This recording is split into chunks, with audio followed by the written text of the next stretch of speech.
بسم اللہ الرحمن الرحیم۔ السلام علیکم ورحمۃ اللہ وبرکاتہ۔ ان گنت لاتعداد درود و سلام آقا نامدار علیہ الصلوۃ والسلام اور آپ کی آل اطہار پر۔ میں ہوں دا میسیج ٹی وی سے خالد بخاری۔ ہم نے اپنے ناظرین کے ذوق کے مد نظر آن لائن کتاب کا سلسلہ شروع کر رکھا ہے۔ اسی سلسلے کو آگے بڑھاتے ہوئے ایک نئی ویڈیو شرم شاری کے نام سے۔ امید کرتا ہوں کہ آج کی کاوش آپ کو پسند آئے گی اور آپ کے ذوق کو مزید بڑھائے گی۔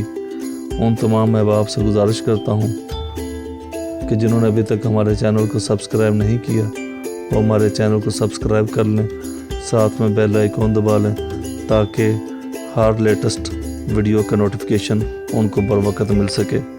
ویڈیو کو لائک کیجیے گا، شیئر کیجیے گا اور کمنٹس باکس میں اپنے کمنٹس لازمی دیجیے گا۔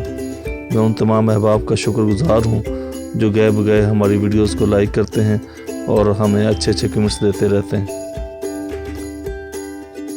ویڈیو شروع کرتے ہیں۔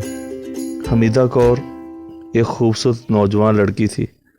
ابھی وہ 10 سال کی تھی کہ تقسیم ہند عمل میں آ گئی۔ سکھوں کے جتھے نے ان کے گاؤں پر حملہ کر دیا۔ جاتے ہوئے حملہ آور سکھ حمیدہ کو اپنے ساتھ لے گئے۔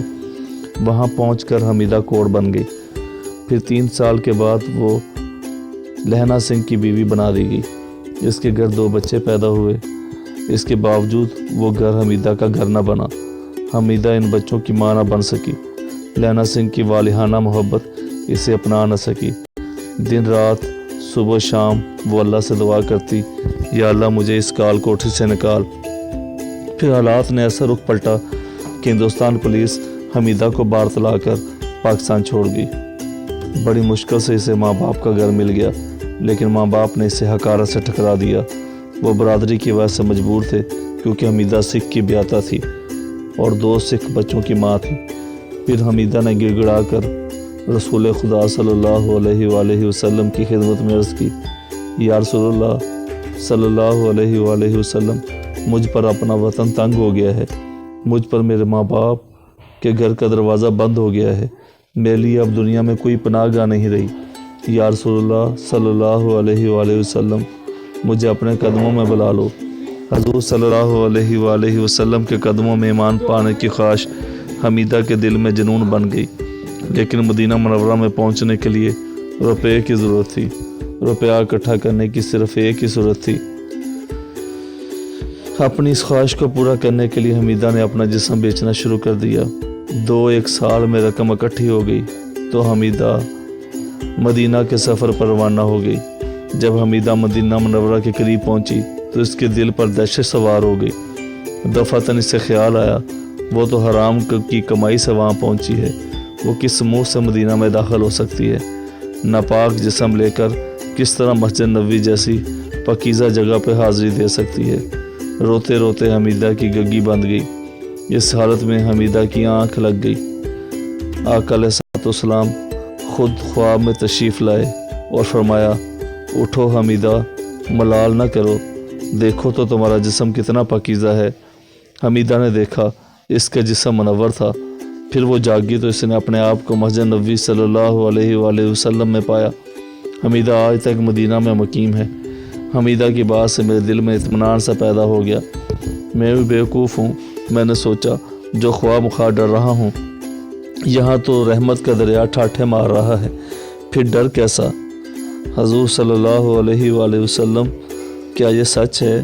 میں نے گڑ گڑا کر گزارش کی کہ اس وقت میرے دل میں مدینہ منورہ میں حاضری دینے کی طلب نہیں۔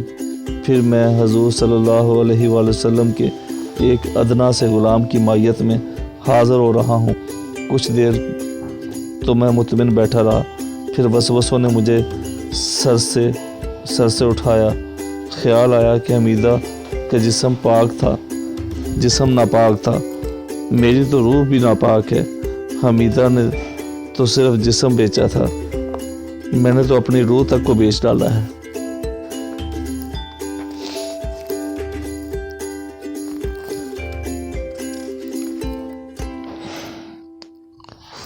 میں نے تو اپنا ذہن اور روح دونوں ہی گروی رکھے ہوئے تھے۔ میرا جی چاہتا تھا کہ میں قدرت اللہ شہاب سے پوچھوں کہ میرے دل میں وسوسے کیوں اٹھ رہے ہیں، میں نے قدرت اللہ شہاب کی طرف دیکھا۔ پچھلی سیٹ پر ڈاکٹر رفعت کے ساتھ بیٹھے ہونے کے باوجود وہ ہم سے کوسوں دور تھے۔ پتہ نہیں وہ کہاں تھے بھی یا نہیں۔ برطور نہ تو موٹر میں تھے نہ اس کالی سڑک پر تھے جو مدینہ منورہ کی طرف دوڑے جا رہی تھی۔ ایک بات برحاض واضح تھی، قدرت اللہ شہاب کے چہرے پر دراڑیں پڑی ہوئی تھیں، جیسے بارش کے دباؤ تلے کچی دیوار میں دراڑیں پڑ جاتی ہیں۔ ان کا چہرہ جگہ جگہ سے ترخا ہوا تھا، جیسے شیشے کا گلاس چور چور ہو رہا ہو۔ ارے میں چونکا، میرے دیکھتے ہی دیکھتے اس گلاس پر ایک تازہ ترخ نمودار ہو گئی۔ پھر جو میں نے غور سے قدرت اللہ شہاب کی طرف دیکھا تو مجھے پتہ چلا کہ ہر میل کے بعد ان کے چہرے پر ایک تازہ دراڑ پڑتی جا رہی ہے۔ پتہ نہیں وہ کون سا دباؤ تھا جو ہر ساتھ اس سے شدت سے بڑھتا جا رہا تھا کہ قدرت اللہ شہاب کو چور چور کیے جا رہا تھا۔ میرے دل میں ترس کی ایک لہر دوڑ گئی۔ یا اللہ، منزل تک پہنچتے پہنچتے اس شخص کی کیا کیفیت ہو جائے گی۔ پھر مجھے ہنسی آ گئی۔ میں بھی کیسا پاگل ہوں کہ اس شخص کو رہبر بنائے بیٹھا ہوں جسے اپنا ہوش نہیں۔ جو آپ لت پت کے اس عالم میں ہے وہ مجھے کیا راستہ دکھائے گا۔ اس وقت میرا جی چاہا کہ ممبر پر کھڑا ہو کر لوگوں کو تلقین کرو، اے لوگو، ندی کو رہبر نہ بنانا، کبھی بھول کر بھی سمندر کو رہبر نہ بنانا، اس لیے کہ ندی ایک سمت میں بہتی ہے، وہ تمہیں انگلی پکڑ کر ساتھ لے جائے گی، کہیں تو پہنچا دے گی۔ یہ تو نہیں کہ سمندر کی طرح آپ کو اس قدر پھیلا دے گی کہ نہ کوئی سمت رہے گی، نہ کوئی بہاؤ، نہ رخ۔ اے لوگو، کسی ہیڈ کانسٹیبل سے تعلق استوار کرنا، ڈی آئی جی سے نہیں۔ ہیڈ کانسٹیبل آپ کے چھوٹے چھوٹے کام کرے گا، آپ کی ٹھوس امداد کرے گا۔ اے لوگو، میں نے بھول کی کہ سمندر کو رہبر بنا لیا اور اب میں خساک کی طرح لہروں کے رحم و کرم پر پڑا ہوں۔ نہ میری کوئی سمت ہے، نہ کوئی منزل۔ پہلے بھی میں نے کئی بار قدرت اللہ شہاب سے پوچھ دیکھا تھا، جب کبھی مجھ پر بالکل ایسی کیفیت طاری ہوئی تھی جیسے اس روز مدینہ منورہ جاتے ہوئے طاری تھی۔ میں نے قدرت اللہ شہاب سے پوچھا تھا، مجھے بتائیے کہ عالم سکر کیا ہے، عالم صحب کیا ہے۔ کبھی شرمشاری کی کیفیت پیدا ہو جاتی ہے اور کبھی خلائی، ایسا کیوں ہے؟ ایک ہی بات ہے، قدرت اللہ شہاب نے جواب دیا تھا، شرمشاری ہو یا خلائی کیفیت، سکر ہو یا صحب، یہ ایک ہی گاڑی کے دو پہیے ہیں۔ صحب ہو تو شکر کی آرزو نہ کرو، صحب ہو تو دل میں ملال نہ لاؤ، صحب ہو تو پڑا ہونے دیجئے، شرمشاری ہو تو اسے اہمیت نہ دیجئے۔ دفعتاً ایک جھٹکے سے گاڑی رک گئی۔ آئیے آئیے، رابطہ افسر گاڑی سے باہر نکلتے ہوئے بولا، آپ کو ایک مقام دکھاؤں۔ ہم سب گاڑی سے باہر نکل آئے۔ سامنے پہاڑوں کا ایک سلسلہ کھڑا تھا۔ سڑک کے پہلو میں ڈھلان پر ایک ٹوٹی پھوٹی سی چار دیواری کے اندر چند ایک پتھر کی سلیں سی بکھری پڑی تھیں۔ چند ایک پتھر جہاں وہاں زمین میں گڑے ہوئے تھے۔ اس قطع زمین کا عجیب ہی وحشت چھائی ہوئی تھی۔ زمین کی ساخت بھی عجیب سی تھی، مٹی کا رنگ بھی عجیب سا تھا، ہلکی ہلکی سرخی زردی سے ملی جلی ہوئی تھی، کہیں زردی ابھری ہوئی تھی، کہیں سرخی۔ ایک گہرا سکوت پایا جاتا تھا، ایک ویرانی، سرخ ویرانی، جیسے جیسے اس مقام کو جن روند گئے ہوں۔ یہ جنوں کا مسکن ہے کیا؟ میں نے حسن سے پوچھا۔ یہ شہدائے بدر ہیں، وہ بولا۔ یہ شہدائے بدر کی قبریں ہیں؟ یہ وہ مقام ہے جہاں جنگ بدر لڑی گئی تھی۔ واقعی وہ جنات کا مسکن تھا۔ شہدائے بدر جن ہی تو تھے، اثار و قربانی کے جذبے نے انہیں جن بنا دیا تھا۔ وہ قبریں نہیں لگتی تھیں، قبریں تو ان کی ہوتی ہیں جو فوت ہو جاتے ہیں۔ شہید تو فوت نہیں ہوتا، شہید کا جسم ہمیشہ گرم رہتا ہے، خون ہمیشہ کے لیے جاری رہتا ہے۔ شاید رستے ہوئے خون کی وجہ سے وہ میدان اور پہاڑیاں گلابی ہو رہی تھیں۔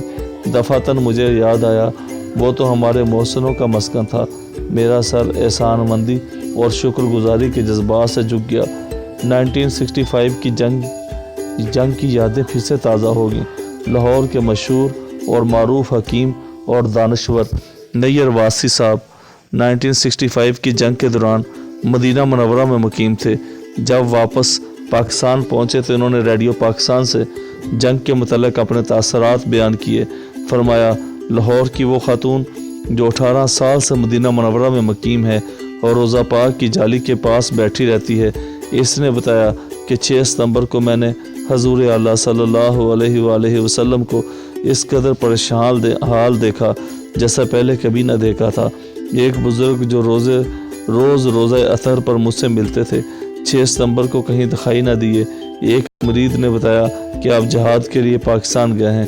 ایک اور بزرگ نے فرمایا کہ جنگ بدر کے تمام شہید پاکستان پہنچ چکے ہیں تاکہ جہاد میں شامل ہو سکیں۔ پھر اکتوبر 1965 میں روزنامہ جنگ میں کئی ایک خبریں اس موضوع پر شائع ہوئی جن میں بھارتی قیدیوں کے بیانات بھی شامل تھے۔ ان بیانات کے مطالعے سے ظاہر تھا کہ بھارتی سپاہی پاکستان کی اس فوج سے خائف تھے جو تلواروں سے لڑتی تھی اور جس کی تلواروں سے بجلی کے شعلے نکلتے تھے۔ آج میں ان شہداء کے حضور کھڑا تھا، شرم سے میرا سر جھکا ہوا تھا۔ میں ان کی جانب سر اٹھا کر نہ دیکھ سکتا تھا، اس لیے کہ وہ ہماری مدد کے لیے اتنی دور سے جنگ میں شرکت کرنے کے لیے یہاں آئے تھے، لیکن ہم نے ان کا ساتھ نہ دیا، الٹا ہم نے جنگ بندی کا حکم دے دیا اور وہ حیرت سے ہمارا منہ تکے رہ گئے کہ یہ پاکستان کیا کر رہا ہے، یہ پاکستان نے کیا کر دیا۔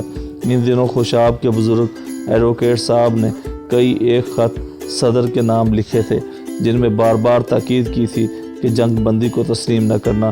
قدرت اللہ شہاب ان دنوں ہالینڈ میں سفیر کی حیثیت سے کام کر رہے تھے۔ انہوں نے بھی صدر ایوب کو خط لکھ کر مشورہ دیا تھا کہ جنگ بندی سے متعلق مذاکرات کو غیر معمولی طول دے دیا جائے، گفت و شنید میں جنگ بندی کے مقررہ وقت کو ٹال دیا جائے، اگر جنگ بندی ضروری ہو تو عارضی تعطل کے فوری بعد لڑائی اثر نوش چھیڑ دی جائے۔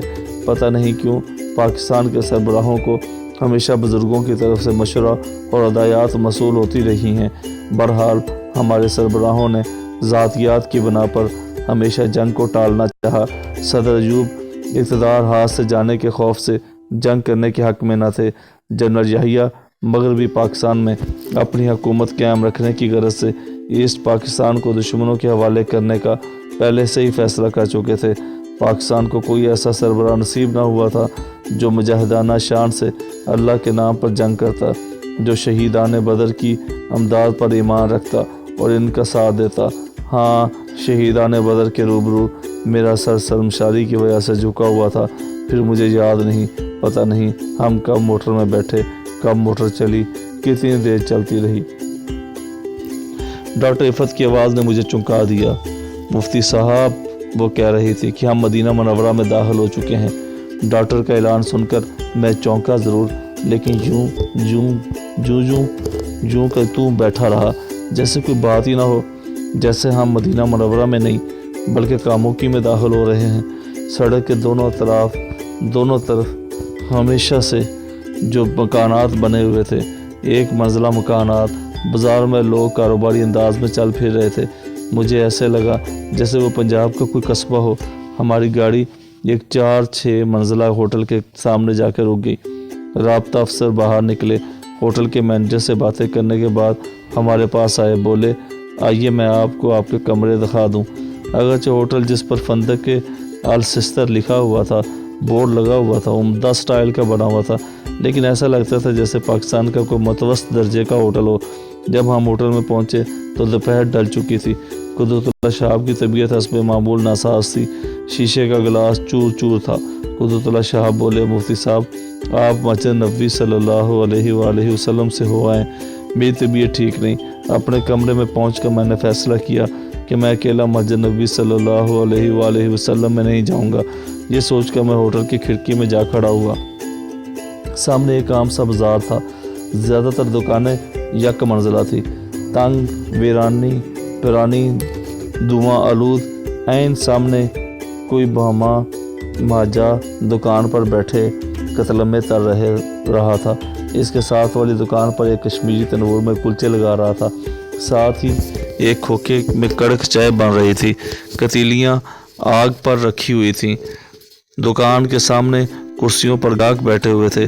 یوں لگتا تھا جیسے وہ ہمارے صوبہ سرحد میں کسی بس سٹاپ پر چائے کا ہوٹل ہو۔ یہ منظر دیکھ کر مجھے یوں محسوس ہوا جیسے مکہ معظمہ میں سے چل کر ہم پاکستان کے کسی قصبے میں آ گئے ہوں۔ میرا جی چاہا کہ چل کر دیکھوں تو صحیح دوسرے بازار کیسے ہیں۔ سیڑھیاں اتر کر میں ہوٹل سے باہر نکل گیا۔ ابھی 20 قدم ہی چلا تھا کہ ایک وسیع میدان نظر آیا جس میں لوگوں کی بھیڑ لگی ہوئی تھی۔ ارے میں نے مڑ کر دیکھا، میدان کی ایک طرف مسجد نبوی صلی اللہ علیہ وآلہ وسلم کی اونچی لمبی دیواریں کھڑی تھیں، وہیں سنگ مرمر جو مکہ معظمہ کی مسجد پر لگا ہوا تھا، وہی اونچی محرابیں، وہی انداز تعمیر۔ چند ایک ساتھ کے لیے میں وہاں کھڑا مسجد نبوی کے برونی منظر کو دیکھتا رہا، پھر اونچی محراب والے دروازے کی طرف چل پڑا۔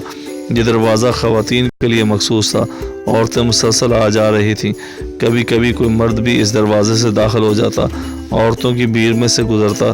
نہ عورتوں کو احساس ہوتا کہ ان میں مرد آ گھسا ہے، نہ ہی کسی مرد کو احساس ہوتا کہ وہ عورتوں کی بھیڑ میں آ پھنسا ہے، اور نہ ہی دروازے پر کھڑا دربان اسے ٹوکتا کہ اس دروازے سے داخل نہ ہو، ادھر دوسرے دروازے سے جا۔ جلدی مجھے احساس ہو گیا کہ باب نسواں پہ کھڑا وہ دربان نہ تھا بلکہ جوتوں کا رکھوالا تھا۔ اس کا قد اونچا لمبا تھا، رنگ گندمی تھا، چہرے پر عجیب سی کرختگی اور سنجیدگی طاری تھی۔ خد و خال سے معلوم ہوتا تھا جیسے وہ عرب نہ ہو بلکہ جیلم یا کیمل پور کا جوان ہو۔ اسے قریب سے دیکھنے کے لیے میں محراب میں جا کر کھڑا ہوا اور بلا سوچے سمجھے ٹکٹکی باندھ کر اسے دیکھنے لگا۔ میری نگاہ کو محسوس کر کے دفعتاً وہ چونکا، جیسے کوئی کتا اس کی طرف نماز میں آ بیٹھا ہو۔ وہ سرخ چیونٹے میری طرف لپکے، وہ دو قہر آلود سنگرفی آنکھیں میرے سامنے متعلق ہو گئیں۔ مسجد نبوی صلی اللہ علیہ وآلہ وسلم، مدینہ منورہ بلکہ ساری کائنات ان سرخ آنکھوں کی اوٹ میں آ گئی۔ ان سرخ آنکھوں نے میرے جسم، قلب اور روح کو ہلا کر رکھ دیا، یوں کیل دیا جیسے مصور کینوس کے ٹکڑے سے میخوں سے بورڈ پر کیل دیتا ہے۔ میں نے محسوس کیا جیسے میں کسائی کی دکان پر بکرے کی طرح دو سرخ کنڈیوں پر ٹنگا ہوا ہوں۔ صدیوں میں ان سرخ کنڈیوں پر ٹنگا رہا، پھر جو مجھے ہوش آیا تو میں محراب کی دیوار کا سہارا لیے کھڑا تھا۔ میری ٹانگیں کانپ رہی تھیں، جسم سے گویا جان نکل چکی تھی، ہڈیاں ٹوٹ چکی تھیں۔ دیر تک میں وہاں ڈھیر پڑا رہا، پھر سامنے اس لمبے ترنگے جوتے کے رکھوالے کو اپنے کام میں ہمتاً مصروف دیکھ کر میری زائل شدہ یادداشت پھر سے لوٹ آئی۔ یا اللہ، یہ کون شخص ہے جس کی آنکھوں میں اتنی طاقت ہے جیسے ان میں ایٹمی ذرات ٹوٹ رہے ہوں؟ یا اللہ، یہ کیا ایک نگاہ اتنی پر اثر بھی ہو سکتی ہے؟ کیا ایک نظر کی مار یہ کیفیت پیدا کر سکتی ہے جو اس وقت میری ہے؟ یا اللہ، اس درگاہ کی کیا عظمت ہوگی جس کے ایک ادنا کرندے کی آنکھیں ایٹمی توانائی سے مسلح ہیں۔ انجانے میں نے پھر اس جوتے کے رکھوالے کی طرف دیکھنے لگا۔ دفعتاً اس نے اپنی گردن موڑی، بیشتر اس کے کہ اس کی نگاہ مجھ پر پڑتی۔ ڈر کے مارے میں وہاں سے بھاگا، حتیٰ کہ مسجد نبوی صلی اللہ علیہ وآلہ وسلم سے دور پہنچا۔ میرا سانس پھول گیا اور میں دم لینے کے لیے پتھر بن گیا۔ پھر جو آنکھ اٹھا کر دیکھتا ہوں تو مسجد نبوی صلی اللہ علیہ وآلہ وسلم سے ملحقہ بازار میں کھڑا تھا۔ سامنے دکانیں ہی دکانیں تھیں، مال سے لدی ہوئی دکانیں۔ بائیں ہاتھ فٹ پاتھ پر جلمل کرتی اشیاء کے ڈھیر لگے ہوئے تھے۔ چیزیں ہی چیزیں تھیں، چیزیں ہی چیزیں۔ جس طرح نگاہ اٹھاتا تھا چیزوں کے انبار لگے ہوئے تھے، رنگ رنگ کی چیزیں، چمکتی ہوئی چیزیں، خوبصورت دلکش چیزیں، made in France, made in Italy, England, USA، جگہ جگہ کی چیزیں، ملک کی چیزیں، ہر قسم کی چیزیں، پارچہ جات، ریشم، کم خواب، اطلس، نائلون کے کپڑے، برتن، چینی، شیشے، پلاسٹک، پتھر کے برتن، گڑیاں ہی گڑیاں، ریسٹ واچز سے بھرے ہوئے چھابے، ٹائم پیس، کلاک، طرح طرح کی دیوار گھڑیاں، فریج، ایئر کنڈیشن، کولر، پنکھے ہی پنکھے، ٹیبل فینس، پیڈسٹل فین، مٹی کے تیل سے چلنے والے پنکھے، چھت کے پنکھے، دیواری پنکھے، پاؤڈر، لپسٹک، خوشبو کی شیشیاں، لمبی شیشیاں، لمبوتری شیشیاں، مخمل کم خواب، ریشم کے ڈبوں میں رکھی ہوئی شیشیاں، تسبیحوں کے ڈھیر، جائے نماز کے انبار۔ اس بازار کو دیکھ کر میری نگاہیں پھٹ گئیں۔ ذہن کو نہ جانے کیا ہوا میں سب کچھ بھول گیا۔ میں یہ بھی بھول گیا کہ میں مدینہ منورہ میں ہوں اور مسجد نبوی صلی اللہ علیہ وآلہ وسلم سے ملحقہ علاقے میں کھڑا ہوں۔ میں یہ بھی بھول گیا کہ ہم وہاں پہ زیارت کے لیے آئے ہیں۔ قدرت اللہ شہاب کی طبیعت ناساز ہے اور میں ارد گرد کا جائزہ لینے کی غرض سے ہوٹل سے باہر نکلا ہوں اور مسجد نبوی کے دروازے پر کھڑے جوتوں کے رکھوالے نے نظر بڑھ کر مجھے دیکھا تھا اور ساری کائنات الٹ پٹ ہو گئی تھی۔ میرے جسم کی ہڈیاں ابھی تک چلاؤں کر رہی تھیں۔ اس بازار میں سینکڑوں زائر خرید و فروخت میں مصروف تھے۔ یوں مصروف تھے جیسے علی بابا کے غار سے سامان لوٹنے میں مصروف ہوں۔ جن میں خریدنے کی استطاعت نہیں تھی وہ پھٹی پھٹی آنکھوں سے نگاہوں سے چیزوں کے ڈھیروں کو دیکھ رہے تھے۔ ان کی آنکھوں میں حسرت بڑی حوث کے انبار لگے ہوئے تھے۔ مجھے مکہ معظمہ کی مارکیٹ یاد آ گئی۔ مکہ معظمہ میں نے قدرت اللہ شہاب سے پوچھا تھا، کیا مکہ میں بھی شیطان پہنچ سکتا ہے؟ قدرت اللہ شہاب نے جواب دیا تھا، حرم شریف کو چھوڑ کر جہاں خود ابلیس سرگرم ہے، آئیے میں آپ کو دکھاؤں۔ یہ کہہ کر قدرت اللہ شہاب مجھے مارکیٹ لے گئے تھے جو حرم کے باہر بہت ہی قریبی بنی ہوئی تھی۔ وہاں پہ بھی چیزوں کی اتنی افراد تھی، خوبصورت، جاذب نظر، کارآمد سستی چیزیں۔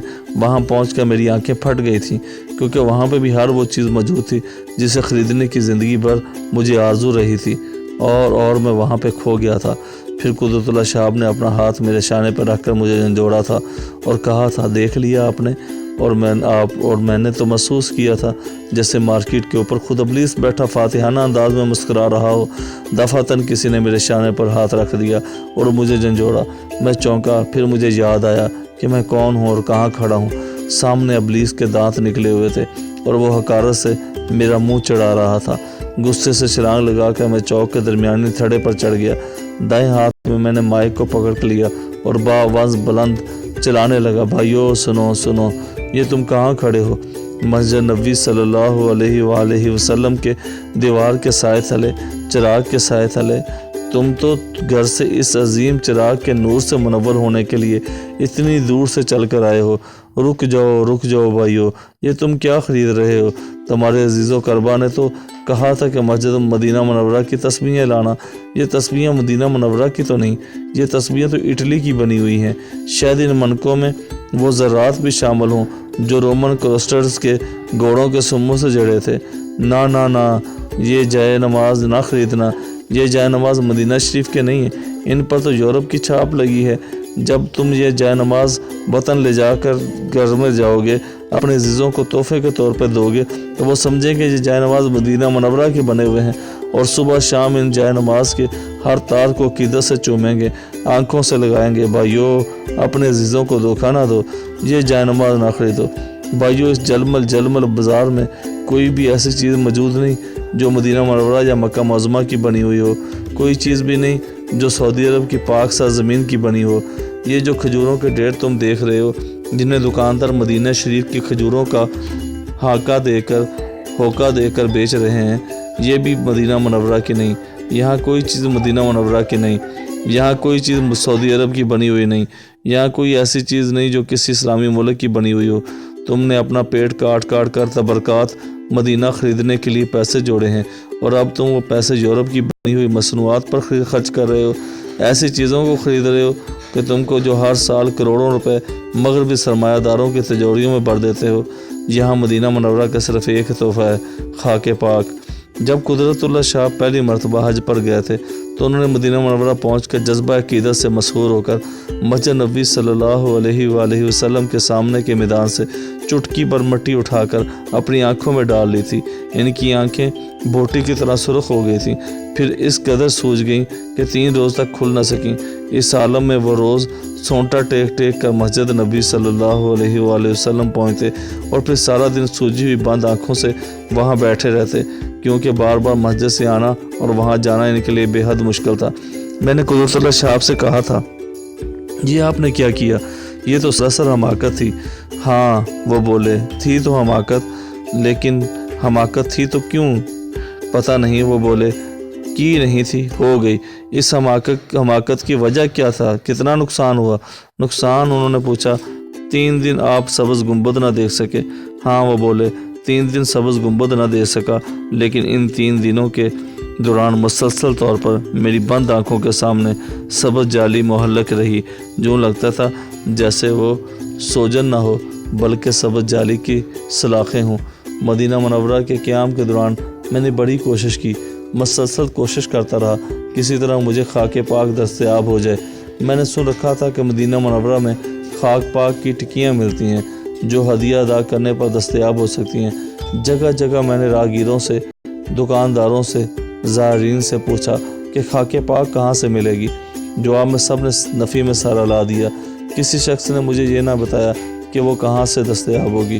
آخر ایک روز مسجد نبوی صلی اللہ علیہ وآلہ وسلم میں بیٹھے ہوئے ایک زائر نے حامی بھر لی۔ بولا میرے پاس تو نہیں، لیکن مجھے علم ہے کہ وہ کہاں سے دستیاب ہو سکتی ہے، چونکہ وہ مقام میرے ڈیرے کے قریب ہے، لہٰذا اگر آپ چاہیں تو میں کل آپ کو آتے ہوئے چند ٹکیاں خرید لاؤں گا۔ آپ مجھے کل نماز عصر سے قبل مسجد کے باہر باب نسواں پہ ملیے اور اپنی چیز لے لیجئے۔ شکر گزاری کے جذبات سے میرا دل چھلکنے لگا۔ اس رات رہ کر مجھے خیال آتا کہ شکر ہے کہ میں وطن جاتے ہوئے ایک ایسی چیز تو لے جا سکوں گا جو مدینہ منورہ کی ہے۔ اگلے روز باب نسواں کے باہر وہ زائر مجھ سے ملا۔ اسے دیکھتے میں نے بآواز بلند پوچھا، کیا آپ خاک پاک لے آئے؟ اس پر وہ گھبرا سا گیا۔ میرا ہاتھ پکڑ کر وہ مجھے دوسری طرف لے گیا۔ جب وہ مجھے خاک شفا کی ٹکیاں دے رہا تھا تو پیچھے سے سعودی پولیس کے سپاہی نے اس کا ہاتھ پکڑ لیا، پھر گھسیٹتے ہوئے اسے نہ جانے کہاں لے گیا۔ میں حیران کھڑا رہ گیا، سمجھ میں نہ آ رہا تھا کہ بات کیا ہے۔ اسی شام میں نے اس کا تذکرہ قدرت اللہ شہاب کے رابطہ افسر سے کیا۔ وہ کہہ مار کر ہنس کر بولا، مفتی صاحب، یہاں کچھ لوگوں نے خاک پاک کی ٹکیاں بنانے کا کاروبار شروع کر لیا ہے۔ اس پر سعودی حکومت نے خاک پاک بیچنے کو غیر قانونی قرار دے دیا ہے۔ اب یہاں خاک پاک بیچنا جرم ہے۔ میں وہاں چوک میں کھڑا چیخ رہا تھا، چلا رہا تھا، میرے منہ سے کف جاری تھا۔ بھائیو، یہاں کوئی ایسی چیز نہیں جس پر مدینہ منورہ کی چھاپ لگی ہو، کوئی ایسی چیز نہیں جسے تم متبرک سمجھ رہے ہو۔ یہاں کی خاک پاک بھی مدینہ منورہ کی مٹی سے نہیں بنی ہوئی، وہ بھی مختلف جگہوں سے درآمد کی ہوئی ہے۔ کوئی چیز بھی اس قابل نہیں جو تبرک کے طور پر وطن لے جائی جا سکے، جو مدینہ منورہ کی سوغات کہلانے کی مستحق ہو۔ بھائیو سنو، لیکن کوئی بھی میری بات نہیں سن رہا تھا۔ کسی کو احساس نہ تھا کہ چوک میں کھڑا ایک زائر سے ان سے مخاطب ہے۔ وہ در چیزیں خریدنے میں مصروف تھے۔ وہ ان جائے نمازوں کو جوں ہاتھ لگا رہے تھے جیسے اپنی انگلیوں پر انہوں نے آنکھیں بچھا رکھی ہوں۔ ان کے ہاتھ جذبہ احترام سے بھیگے ہوئے تھے۔ وہ سب ان جائے نمازوں کا یوں طواف کر رہے تھے جیسے وہ خانہ کعبہ کے غلاف کے ٹکڑے ہوں۔ اچھا تو تم میری بات سنو، میں نے گرایا۔ ان کی بے حسی پر مجھے غصہ آیا۔ نہیں سنتے تو نہ سنو، نہیں مانتے تو نہ مانو۔ میرا دل جذبہ انتقام سے بھر گیا، منہ سرخ ہو گیا، کنپٹیاں تھڑکنے لگیں۔ اچھا تو خریدو، یہ سب چیزیں جو تمہارے سامنے پڑی ہیں مقدس اور متبرک ہیں، انہیں اٹھا کر اپنی آنکھوں سے لگاؤ، چوم کر آنکھوں سے لگاؤ۔ ہاں، یہ تسبیحاں مدینہ منورہ کی مٹی کی بنی ہوئی ہیں، جو جائے نماز خانہ کعبہ کے غلاف سے کاٹے ہوئے ٹکڑوں سے بنے ہیں۔ کھجوریں اس پیڑ پر لگی تھی جو سبز گنبد کے پچھواڑے میں لگا ہوا تھا۔ خریدو، ان سب چیزوں کو سمیٹ کر لے جاؤ، یہ تمہارے گھروں کو متبرک بنا دیں گی، تمہاری زندگی میں برکت کا باعث ہوں گی۔ خریدو۔ جذبہ انتقام جنون بن کر میرے ذہن پر سوار ہو گیا۔ میں نے ایک جست لگائی اور تسبیحوں کے ڈھیر کے قریب جا پہنچا۔ یہ اندھیرے میں چمکنے والی منکوں کی تسبیحاں، جو چار درجن، یہ سیاہ منکوں والی 3 درجن، براؤن والی 8 درجن۔ ابھی باندھ دو، ابھی نہ، انہیں اخبار کے کاغذ میں نہ لپیٹو۔ احمد، کیا تمہیں پتہ نہیں یہ مدینہ منورہ کی تسبیحیں ہیں؟ انہیں میری چادر میں ڈال دو۔ اور یہ جائے نماز اور کھجوریں اور یہ مارکیٹ کے اوپر بیٹھے ہوئے ابلیس کے دانت یوں چمک رہے تھے جیسے وہ اٹلی کے بنے ہوئے اندھیرے میں روشن ہونے والی تسبیحوں کے روشن منکے ہوں۔ رات کو کسی نے میرا شانہ ہلا دیا۔ میں جاگ پڑا، اٹھ کر بتی جلائی۔ قدرت اللہ شاہ میرے سرہانے کھڑے تھے۔ چلیے، وہ بولے، کہاں؟ مسجد نبوی کے کھلنے کا وقت ہو گیا، لیکن آپ کی طبیعت تو ناساز تھی۔ اب ٹھیک ہوں۔ ہوٹل کی سیڑھیاں اتر کر جب ہم نیچے پہنچے تو سڑک سنسان پڑی تھی۔ مسجد نبوی صلی اللہ علیہ وآلہ وسلم کے صدر دروازے بند تھے۔ قدرت اللہ شہاب مسجد نبوی صلی اللہ علیہ وآلہ وسلم کی دیوار کے ساتھ یوں چلے جا رہے تھے جیسے راستے سے پورے طور پر واقف ہوں۔ کچھ دور جا کر وہ رک گئے۔ ادھر آ جائیے، وہ دیوار کی طرف اشارہ کر کے بولے۔ یہ کون سی جگہ ہے؟ میں نے پوچھا۔ یہ باب جبریل ہے۔ اس دروازے سے حضرت جبرائیل علیہ السلام حضور کریم صلی اللہ علیہ وآلہ وسلم کے پاس آیا کرتے تھے۔ وہ ایک چھوٹا سا دروازہ تھا۔ دیوار کے ساتھ زائرین کی قطار لگی ہوئی تھی۔ اندھیرے میں وہ اچھی طرح نظر نہیں آ رہے تھے۔ ہم دونوں دیوار کے ساتھ قطار میں کھڑے ہو گئے۔ یہ دروازہ کہاں کھلتا ہے؟ میں نے پوچھا۔ وہ حجرہ مبارک میں، یہاں نوافل پڑھنا افضل عبادت ہے۔ کئی ایک منٹ ہم وہاں پہ دیوار سے لگے کھڑے رہے۔ آنکھیں اندھیرے سے مانوس ہوئیں تو میں نے دیکھا کہ قطار میں کھڑے زیادہ تر لوگ عمر رسیدہ ناتواں نحیف تھے۔ ان کی گردنیں ہل رہی تھیں، ہاتھوں میں تسبیحیں چل رہی تھیں، ٹانگیں لڑکھڑا رہی تھیں۔ انداز میں انتہا کی خاکساری تھی۔ دروازہ کھل گیا، ہم سب باری باری اندر داخل ہو گئے۔ ایک چھوٹا سا کمرہ تھا، پتہ نہیں اندر داخل ہوتے ہی ان نحیف اور نزاد بڈھوں کو کیا ہوا۔ ان کی گردنوں نے ہلنا بند کر دیا، ٹانگوں نے لڑکھڑانا چھوڑ دیا۔ پتہ نہیں ان میں اتنی طاقت کہاں سے آ گئی، جس طرح کوئی دبلی پتلی آسیب زدہ لڑکی پر دفعتاً جن چڑھ جاتا ہے اور اٹھ کر بیٹھ جاتی ہے۔ اکڑی ہوئی گردن، چڑھی ہوئی لال سرخ آنکھیں، اور وہ عالم دیوانگی میں ادھر ادھر دیکھتی ہے۔ اس میں اتنی قوت بھر آتی ہے کہ 4 آدمی بھی اسے سنبھال نہیں سکتے۔ حجرے میں داخل ہوتے ہی ان 10-15 نحیف اور نزاد بڈھوں پر ایسی کیفیت طاری ہوگی جیسے وہ اس کے سب جن بن گئے ہوں۔ اس دیوانگی میں سر کا عنصر نہ تھا، جارحانہ رنگ نہ تھا، صرف جذبے کی وافردگی اور جنون بن گئی تھی۔ حجرے میں داخل ہوتے ہی قدرت اللہ شہاب نے دیوار کے پاس کھڑے ہو کر نفلوں کی نیت باندھ لی۔ اس کے پاس ہی میں نے بھی 2 رکعت نفل کی نیت باندھی۔ دفعتاً پیچھے سے ایک دھکا آیا، میں ہوا میں اچھلا، کلا بازی کھا کر مقابل کی دیوار سے جا ٹکرایا۔ چند ساتھ کے لیے تو مجھے سمجھ ہی نہ آیا کہ ہوا کیا ہے، پھر یاد آیا کہ مجھے نفل پڑھنے ہیں۔ میں نے اٹھ کر پھر نیت باندھی۔ چند ساتھ کے بعد میں نے اپنے اونتے منہ گرا ہوا پایا۔ ارے یہ کیا ہو رہا ہے، میں نے پوچھا۔ میں نے سوچا کچھ تو اپنے آپ کو سنبھالنے میں مصروف رہا، پھر اٹھ کر بیٹھ گیا اور سوچنے لگا کیا سر نو نیت باندھوں کہ نہیں۔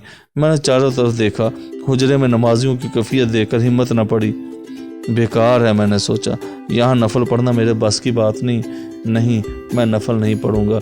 اس فیصلے کے بعد میں سرک کر کونے میں جا بیٹھا اور حجرے کا جائزہ لینے لگا۔ حجرے کی کیفیت عجیب سی تھی، مجھے ایسے محسوس ہوا جیسے میں کلکتے کے بلیک ہول میں بیٹھا ہوں۔ اس بلیک ہول میں کہیں کوئی ہاتھی گھسا ہوا ہے۔ پھر میری نگاہ قدرت اللہ شہاب پر جا پڑی۔ قدرت اللہ شہاب اس وقت فٹ بال کی طرح حجرے میں ادھر ادھر اچھل رہے تھے۔ اب اس دیوار سے ٹکرائے، اب اس دیوار کے پاس اوندے منہ پڑے ہیں۔ لوگ پھر اٹھ بیٹھے ہیں اور یوں کھڑے ہو گئے جیسے نیت نہ ٹوٹی ہو، جیسے نماز جاری ہو، جیسے کچھ ہوا ہی نہ ہو۔ ارے وہ پھر درام سے پیچھے کو گرے۔ ان کے پیچھے کھڑے 7-8 نمازی سب کے سب لڑک گئے، جیسے قریب کھڑی اینٹوں کی قطار میں سے ایک اینٹ گرے تو باقی بھی ساری اینٹیں گر جاتی ہیں۔ ارے وہ پھر کھڑے ہوئے، نفل پڑھ رہے تھے۔ حیرت کی بات یہ تھی کہ قدرت اللہ شہاب صرف جسمانی طور پر گرتے رہے اور یہ جسمانی تھپیڑے ان کے ذہن کو پھر اثر انداز نہ کر سکے۔ گرنے کے بعد وہ پھٹاک سے یوں اٹھ کھڑے ہوتے جیسے مٹی کے پلوان ہوں۔ نہ وہ یہ دیکھتے تھے کہ دھکا کدھر سے آیا، نہ وہ یہ دیکھتے تھے انہیں کہاں چوٹ لگی، نہ یہ وہ دیکھتے تھے اب کہاں کھڑے ہیں۔ وہ تو یوں اٹھ کر ہاتھ باندھ لیتے تھے جیسے سجدے سے اٹھے ہوں۔ میں حیرت سے ان کی طرف دیکھتا رہا۔ پہلے تو مجھے خیال آیا کہ انہوں نے پکھنڈ مچا رکھا ہے، بولا یہ کیسے ممکن ہے کہ ایک شخص چاروں طرف سے یوں دھکے کھائے، لڑکھڑائے، کلا بازیاں لگائے، دیوار سے پٹکا جائے لیکن اس کی یکسوئی میں فرق نہ آئے، نماز جاری رہے، نیت نہ ٹوٹے۔ میں نے خود 2 مرتبہ کلا بازیاں کھائی تھیں۔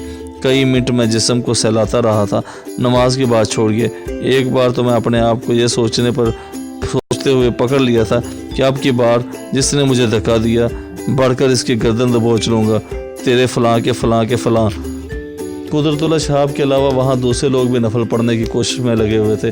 انہیں بھی دھکے لگتے تھے، وہ بھی لڑکھڑا کر گرتے تھے اور کوشش کرتے تھے کہ نیت نہ ٹوٹے، لیکن ان کی توجہ بڑھ جاتی تھی، ادھر ادھر دیکھنے لگتے اور انہیں پھر سے نیت باندھنی پڑ جاتی تھی۔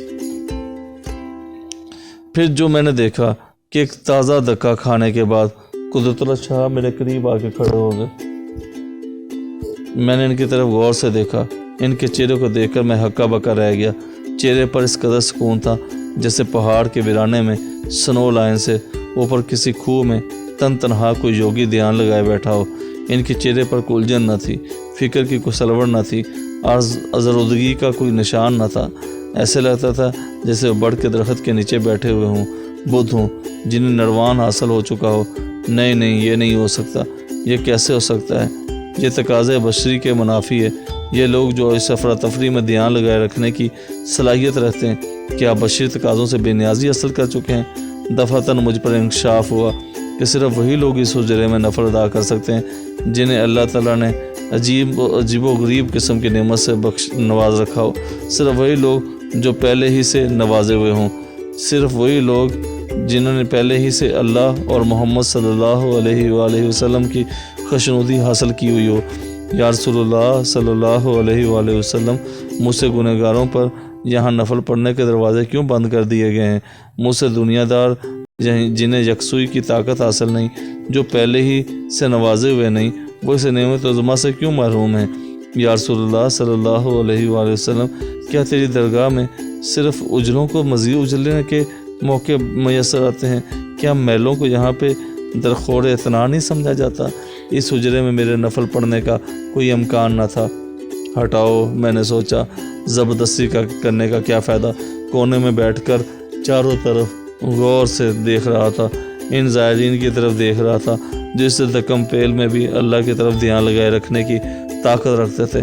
میں ان نگاہوں کی طرف دیکھ رہا تھا، وہاں مجھ ایسے لوگ بھی تھے جو نیت قائم نہیں رکھ سکتے تھے، پھر زبردستی ہاتھ باندھے کھڑے تھے، جو ٹوٹی ہوئی نیت کو زبردستی باندھی ہوئی نیت سمجھ رہے تھے، جو وہاں 70,000 نمازوں کا ثواب حاصل کرنے پر مصر تھے، جو خود پر دوزخ کی آگ حرام کرنے کے لیے ایڑی چوٹی کا زور لگا رہے تھے۔ یا رسول اللہ صلی اللہ علیہ وآلہ وسلم، میرے دل سے ایک منت ابھر رہی تھی جسے دبانے کی شدید کوشش ناکام ہوئی جا رہی تھی۔ یا رسول اللہ صلی اللہ علیہ وآلہ وسلم، یہاں میں 70,000 نمازیں اپنے نام کرانے کے لیے حاضر نہیں ہوا، بیشتر میں اپنی جگہ محفوظ کرانے کے لیے یہاں نماز پڑھنے کا متمنی نہیں ہوں۔ میں تو صرف اس لیے یہاں نماز پڑھنا چاہتا ہوں کہ تیرے گھر کی دہلیز پر کھڑا ہو کر تجھے سلام کروں، وہ سلام نہیں جو دوسرے پر سلامتی بھیجتا ہے، وہ سلام نہیں جو کتابوں میں لکھا ہوتا ہے، بلکہ وہ سلام جو ایک ادنا عاجز مسکین شخص ایک اعلیٰ اور عرفہ ہستی کو جھک کر ماتھے پر ہاتھ رکھ کر کرتا ہے۔ میری آرزو ہے میری عقیدت کا اظہار کروں، میں اپنی عقیدت کا اظہار کروں، تیری خوشنودی حاصل کرنے کے لیے سجدہ کروں۔ تیری خوشنودی سے عظیم تر نعمت کیا ہو سکتی ہے؟ میرا جی چاہتا ہے میں تیرے قدموں میں کھڑا ہو کر نعرہ لگاؤں، اے عظیم ترین انسان، میں جو ننگ انسانیت ہوں، میں جو ننگے انسانیت ہوں، میں تجھے سلام کرتا ہوں۔ تو جو میرا سلام قبول کر لے تو میری خوشیوں کا کوئی ٹھکانہ نہ رہے اور تجھے کوئی پوچھنے والا نہیں، ایسے شخص کا سلام کیوں قبول کیا جو انسانیت کے نام پر کلن کا ٹکا ہے؟ دفعتاً میری نگاہ قدرت اللہ شاہ پر جا پڑی، وہ سلام پھیر چکے تھے اور میری طرف بڑی شفقت سے دیکھ رہے تھے۔ مجھے ایسے محسوس ہوا جیسے ان کی مسکراہٹ میں حضور اعلیٰ صلی اللہ علیہ وآلہ وسلم کا پیغام جھلک رہا ہو۔ اے ممتاز، ہم نے تیرا سلام قبول کر لیا ہے، آؤ اب چلیں، انہوں نے مجھ سے کہا۔ فرتے انبساط سے قدرت کی بانچیں کھلی ہوئی تھیں، وہ چل پڑے اور میں ان کے پیچھے پیچھے ہو لیا۔ باب جبرائیل سے زائرین کا ایک تازہ ریلا آیا اور ہم چشم زدن میں حجرے سے باہر نکل گئے۔ میں نے دیکھا کہ ہم مسجد نبوی کے اس حصے میں جا نکلے جو ترکی تعمیر کا چھتا ہوا وسیع و طویل دالان ہے، جس میں جہاں وہاں قطار میں کئی ستون کھڑے ہیں۔ قدرت اللہ صاحب دالان میں داخل ہوتے ہی دائیں ہاتھ مڑ گئے، ہمارے سامنے مزار مقدس کا سبز جنگلہ تھا۔ جنگلے کے سامنے قدرت اللہ صاحب رک گئے اور ہاتھ اٹھا کر دعا پڑھنے لگے۔ میں نے بھی ان کے پیچھے کھڑے ہو کر ہاتھ اٹھا لیے۔ جلدی میں نے محسوس کیا کہ حضور اعلیٰ صلی اللہ علیہ وآلہ وسلم کی خدمت اقدس میں پیش کرنے کے لیے میرے پاس کوئی دعا نہیں۔ دعا کے معاملہ میں عام مسلمانوں کی طرح بہت احمق واقع ہوا ہوں۔ نہ جانے کیوں دعا مانگتے وقت میرے دل کی گہرائیوں سے یہ خیال ابھرتا ہے کہ دعا سنتے وقت اللہ تعالیٰ نے ایک بخش مولوی صاحب کا روپ ڈھال لیتے ہیں۔ پہلے وہ ناک پر رومال رکھ لیتے ہیں، پھر ہاتھ میں ایک چمنی پکڑ لیتے ہیں، پھر گندی غلیظ ہوس بھری اور ناجائز دعاؤں کو اس چمٹی سے اٹھا کر دور پھینک دیتے ہیں، پھر ناک سے رومال ہٹاتے ہیں، چمٹی ایک طرف رکھ دیتے ہیں اور ہاتھ دھو کر بچی خوشی صاف ستھری دعاؤں کا جائزہ لیتے ہیں۔ ان میں سے میں بھی نامعقول دعائیں نکال کر پھینک دیتے ہیں، پھر بقیہ دعاؤں کو ایک طرف رکھ دیتے ہیں۔ فرصت کے وقت ان پر غور کریں گے۔ لاشعور میں رچے بسے ہوئے اس اعتبار کی وجہ سے مجھ جیسے عام گنہگار مسلمانوں نے نہ تو کبھی دعا کے مفہوم کو سمجھا، نہ مانگنے کے فعل کو جانا اور نہ قبول کرنے والے کی عظمت کا راز پایا۔ میری اپنی حالت یہ ہے کہ دعا کے لیے ہاتھ اٹھانے سے پہلے سوچتا ہوں کہ کہیں میں اتنا تو نہیں ہوں مانگ رہا کہ دینے والے پر بوجھ ہو جائے، کہیں ایسی چیز تو نہیں مانگ رہا جو ناجائز ہے، جو غلیظ ہے، جس میں گناہ کا عنصر موجود ہو، کہیں اس دعا سے میری طبی حوث کا بھید تو نہیں کھلتا۔ پھر میں عرض کرتا ہوں، یا اللہ میں حریص نہیں ہوں، میں تجھ سے زیادہ نہیں مانگتا، صرف اتنا مانگ رہا ہوں جس کی مجھے اشد ضرورت ہے اور جسے دینا تیرے لیے بار نہ ہوگا۔ اس کے ساتھ ہی میرے دل سے ایک ہلکی سی آواز آتی ہے، اتنی ہلکی سی کہ سنی نہیں جا سکتی، یا اللہ دیکھ لے میں کتنا اچھا آدمی ہوں، میں نے تجھ پر بوجھ نہیں ڈالا، میں نے ایسی دعا نہیں مانگی کہ تجھے ناک پر رومال رکھنا پڑے، چمٹی اٹھانی پڑے۔ یا اللہ دیکھ، ایسی دعا مانگ کر میں نے تجھ پر کتنا احسان کیا ہے۔ میرے ایک دوست ہیں غلام دین وانی، انہوں نے ساری عمر نمازوں اور عبادتوں میں گزار دی ہے، لیکن آج تک وہ دعا مانگنے اور دینے والے کے مفہوم سے واقف نہیں۔ وہ اتنی خس سے دعا مانگتے ہیں کہ میرے نزدیک ان کی دعا دینے والے کی توہین کا باعث ہو جاتی ہے۔ ان کی دعا کا متن کچھ ایسا ہوتا ہے، یا باری تعالیٰ بے شک مجھے زیادہ نہ دے لیکن اتنا تو دے کہ میرا گزارا ہو جائے، یا اللہ اور کیا عرض کروں، تو مالک ہے، جیسے تیری مرضی۔ میں نے بارہا غلام دین وانی کو سمجھانے کی کوشش کی ہے، باری تعالیٰ کے حضور میں دعا مانگو تو اس پر قبول کرنا عائد کرنے کی کوشش کرو، یوں کہ یا باری تعالیٰ میرا کام مانگنا ہے، تیرا کام دینا ہے، تو جو بن مانگے دیتا ہے، مانگنے پر کیوں نہ دے گا، ضرور دے گا۔ یا باری تعالیٰ مجھے دے، اتنا دے کہ پھر مانگنے کی حاجت نہ رہے۔ بارہا میں نے وانی صاحب سے کہا، یا تو مانگو اور دینے والے پر پورا بھروسہ کر کے مانگو، یا پھر نہ مانگو۔ یہ کیا ظلم کرتے ہو کہ مانگتے بھی ہو، ساتھ ساتھ یہ بھی تاکید کرتے جاتے ہو، زیادہ نہ دینا، پھر اپنی مسلسل تنگ دستی پر روتے بھی رہتے ہو۔ یہ کیا تک ہے، ایک طرف مانگتے ہو اور دوسری طرف دینا یا نہ دینا اس کی مرضی پر چھوڑ دیتے ہو۔ آگے تو المالک ہے جو تیری مرضی، ایسے کیوں کہتے ہو؟ پہلی مرتبہ جب میں نے ایک شخص کو مانگتے ہوئے سنا تو حیران رہ گیا۔ وہ داتا کا مزار تھا۔ ایک جٹا دھاری فقیر آیا، یوں داخل ہوا جیسے مقروض کے گھر قرض خواہ آیا ہو۔ اس نے داتا کو للکارا، جو داتا بنا بیٹھا ہے تو دیکھ تیری دیوار پر مانگنے والا ہے، دے 10 کروڑ روپے کا سوال ہے، 10 کروڑ روپے، 10 کروڑ روپے، 10 کروڑ روپے، 10 کروڑ روپے۔ چلاتا ہوا وہ دوسرے دروازے سے باہر نکل گیا۔ ارے میں پھنچکار رہ گیا، یہ جٹا دھاڑی ہو کر روپیہ مانگ رہا ہے، اپنی اس مانگ پر ندامت نہیں محسوس کر رہا۔ ہماری طرف داتا کو ایک مولوی نہیں سمجھ رہا، یہ نہیں سمجھ رہا کہ داتا ناک پر رومال رکھ لیں گے، ہاتھ میں چمٹی اٹھا لیں گے۔ ارے گویا میری آنکھیں کھل گئیں۔ زندگی میں پہلی مرتبہ سچا مانگنے والا دیکھا تھا، پہلی مرتبہ ایک ایسا شخص جو مانگنے کی عظمت سے واقف تھا، جو داتا کو داتا سمجھتا تھا۔ ہاں تو حضور اقدس کی جالی کے پاس کھڑے ہو کر قدرت اللہ شاہب کو دعا پڑھتے ہوئے دیکھ کر میں نے بھی ہاتھ اٹھا لیے، لیکن چند ساتھ کے لیے میں خالی ہاتھ اٹھائے کھڑا رہا۔ سمجھ میں نہیں آتا تھا کیا دعا مانگوں۔ دعا مانگتے ہی میں کئی بار فاش غلطیاں کر جایا کرتا ہوں، لہٰذا ایسا وقت میں ڈرتا رہتا ہوں کہ کہیں جذبات طاری نہ ہو جائیں اور ترنگ میں ایسی بات نہ کہہ دوں کہ بعد میں شرمساری سے اپنے آپ سے منہ چھپاتا پھروں۔ کئی بار ایسا ہوتا ہے کہ اللہ تعالیٰ کی کرم نوازیاں اس حد تک بڑھ جاتی ہیں کہ میں جذبات کی روح میں بہہ کر اللہ کے حق میں دعائیں مانگنے لگتا ہوں۔ یا اللہ تو اتنا اچھا ہے کہ اللہ تجھے کیسے خوش رکھوں، اللہ تجھے کتنی عظمت ہے، اللہ تجھے عظمتیں بخشے۔ پھر دفعتاً مجھے احساس ہوتا ہے یہ میں کیا بک رہا ہوں، کیا میں باری تعالیٰ پر ایک اور اللہ مسلط کر رہا ہوں۔ اس پر اتنا شرمشار ہوتا ہوں کہ کچھ کہہ نہیں سکتا۔ پھر مجھے غصہ آنے لگتا ہے اور میرے اللہ مجھ پر اتنی کرم نمائیاں فرماتے ہیں اور میں ان کے حق میں دعا بھی نہیں مانگ سکتا۔ حضور اقدس صلی اللہ علیہ وآلہ وسلم کی خدمت میں کھڑے ہو کر میرے ذہن میں صرف ایک ہی بات آئی، سو میں نے عرض کر دی، یا حضور صلی اللہ علیہ وآلہ وسلم، میں اتنی دور سے چل کر اس لیے حاضر ہوا ہوں کہ آپ کی خدمت میں سلام عرض کروں۔ آپ کی کرم نوازی ہے کہ حضور صلی اللہ علیہ وآلہ وسلم نے مجھ جیسے کا اسلام قبول فرمایا۔ اللہ آپ کو مزید عظمت عطا فرمائے، مزید رفتوں سے نوازے، مزید قرب حاصل ہو۔ دفعتاً مجھے خیال آیا یہ کیا کہہ رہا ہوں، گویا عرش برین سے کہہ رہا ہوں کہ اللہ آپ کو عرش برین کے مرتبے سے نوازے۔ یا حضور صلی اللہ علیہ وآلہ وسلم، میں نے شرمساری سے عرض کی، میری باتوں کو برا نہ مانیے، میں بیوقوف ہوں، جاہل ہوں۔ عین اس وقت مجھے درود و تاج یاد آ گیا اور میں حضور صلی اللہ علیہ وآلہ وسلم کی حمد و ثنا میں اپنی خفت مٹانے کی کوشش کرنے لگا۔